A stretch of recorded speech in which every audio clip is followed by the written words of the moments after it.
Russia అధ్యక్షుడు Vladimir Putin 2 రోజుల పర్యటన నిమిత్తం ఢిల్లీకి వచ్చారు. ఈ క్రమంలో ప్రోటోకాల్ను పక్కన పెట్టి ప్రధానమంత్రి నరేంద్ర మోదీ పాలెం ఎయిర్పోర్ట్లో పుతిన్ కు ఘన స్వాగతం పలికారు.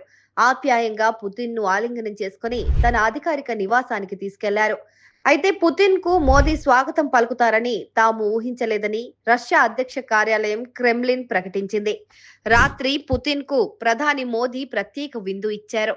అనంతరం రష్యా ప్రధాని వ్లాదిమిర్ పుతిన్ కు ప్రధాని నరేంద్ర మోదీ ఒక భగవద్గీత ప్రతిని బహుమతిగా ఇచ్చారు. ఇది రష్యన్ భాషలో ఉండటం విశేషం. ఈ సందర్భంగా ప్రధాని ట్వీట్ చేస్తూ గీతా బోధనలు ప్రపంచవ్యాప్తంగా లక్షలాది మందికి స్ఫూర్తినిస్తాయని పేర్కొన్నారు.